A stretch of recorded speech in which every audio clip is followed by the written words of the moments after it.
You are about to discover a fantastic way to heal your mind and body that will leave you feeling good and happy all the time. Let's see how we can do it. Those people that got the saline injections for Parkinson's disease, that had intention tremors or pill rolling or problems walking, festination gait or steppage gait, they had problems involuntarily controlling their body.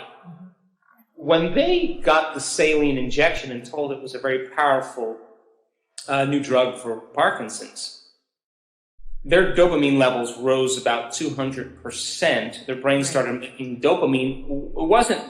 They couldn't make their dopamine by themselves. In other words, if I said to you, double your dopamine levels today, right now. You couldn't do it. You couldn't do it. No.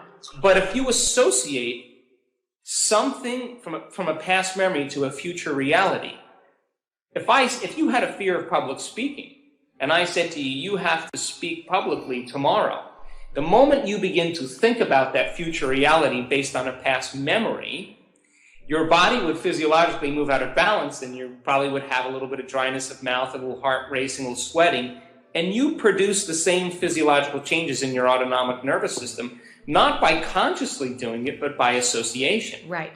It's automatic. Now, autonomic nervous system is the automatic nervous system. So 2 points. How do we get into the operating system? And the idea of meditation is the way that we do it. Because when you begin to create internal changes in your brain, and you begin to make your inner world more real than your outer world, your brain begins to dissociate from all the conditions in this external environment. It begins to forget about the feelings of the body, and it literally loses track of time and space. That's the moment that the ego is no longer running the show. You become nobody, no one, nowhere, no thing, no time. You become pure consciousness. That's the moment, consciousness being the epiphenomenon of your biology, begins to change the brain and body so that it automatically or autonomically does what it naturally does. So it's not our job in the placebo to try to change our dopamine levels. Our job is to move into a new state of being. Being able to do that every single day, back to your question about repetition, requires a little bit of conditioning, because you're going to walk back into your life and you're going to see your coworker and you're going to look at your car and you don't like it, and you're going to, feel the pain in your back, and you're going to see that you're overweight, or whatever it is people do to reaffirm their identity through their senses.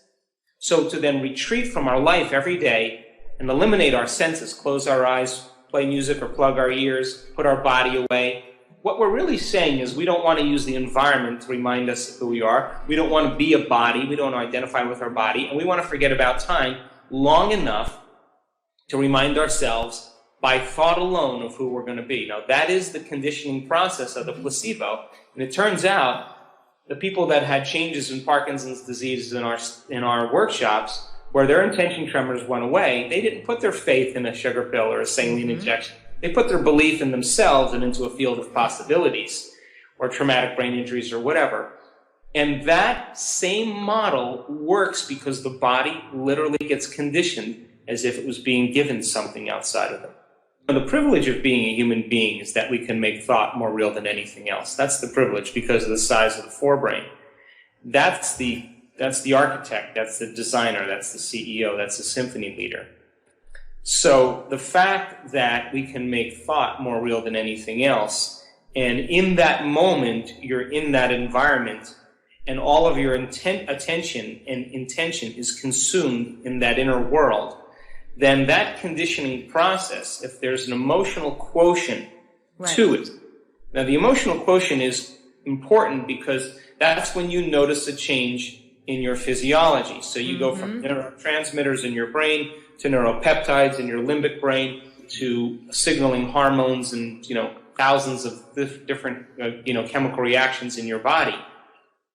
If you're able to create a shift in your emotional state as a result of the picture that you're seeing in your mind, now you're beginning the conditioning process. So if you can make the thought the experience in your mind, and you can put intention behind that, well, now you're going to begin to see the effects in your biology. So you begin to create the placebo response. Now, let's go back to the idea of meaning.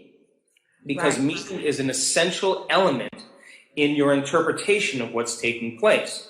So if you're embracing your life from the same level of mind every single day, then you as the quantum observer are assigning meaning to the same reality and putting your intention behind it. And of course, because of free will in the quantum model, it basically says that you're reaffirming your life to be exactly the same.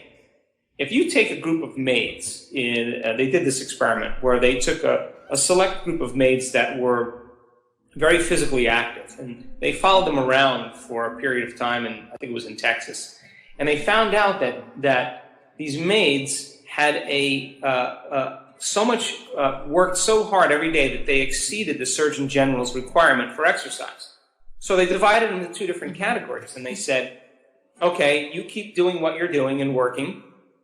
And they took the other group and they said, when you exercise, you guys are actually exceeding the requirement for the Surgeon General. So you're burning more calories than you're eating, and you should be losing weight, and your lean body mass should go down, and your waist size should shrink, and your heart rate should change. These are all the benefits of exercise. Now, the maids for the next month did exactly what they always did.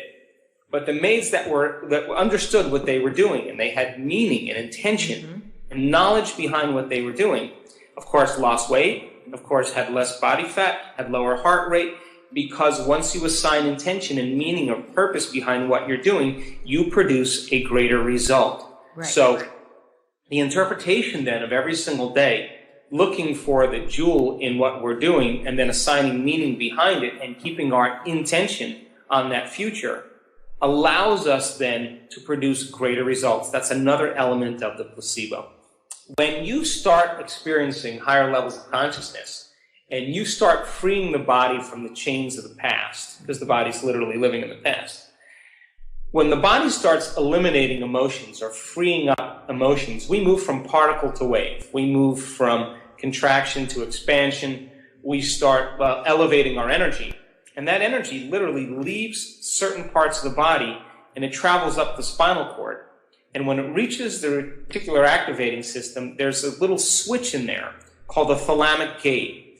And once that information is traveling from the body and it opens that gate, all of us, we've seen this in our studies in our advancing workshops. Once that gate is opened, the body literally is driving all that energy to the brain, and we have pictures of students in our work whose brains are literally like someone took the dimmer switch in a room and turned it all the way up. Their brains are on fire. And that's not anything else but the brain going into a heightened state of superconsciousness. And all of a sudden, that energy that's normally pressed down in the body is now being amplified in the brain. The moment it reaches the brain, it starts intercoursing with the pineal gland, and the pineal gland sprays out all these wonderful neurohormones to sedate the ego.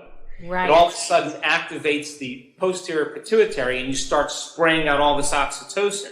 Oxytocin makes its way into the amygdala and goes, let's shut off the circuits with fear. Let's shut off the circuits with aggression. Let's shut off the circuits with sadness and guilt. And you go from selfish to selfless. And all of a sudden, you start trusting in the future. You start trusting in everybody. Your heart starts to open. I call that the natural state of being. Now, getting that particular activating system to open up after years of conditioning, after years of unworthiness, after years of fear, after years of whatever, is an act of will. It takes a constant act of volition to be able to make that transformation. That's the alchemist taking base metals and turning it into gold. We're taking primitive emotions and turning it into elevated emotions. And it requires, on our part, a certain amount of effort to do that. So the reticular activating system, in its primitive sense, has a lot to do with the editing process from brain to body and body to brain. But by the same means, it's also the switch that activates higher centers, and the brain goes into high gamma frequency, and that's the moment you'll never forget that experience ever, because it's etched in your three-dimensional architecture cerebrally. Hello, everyone. Thank you so much for all of your love and support over the years. We appreciate all of the positivity and stories you shared.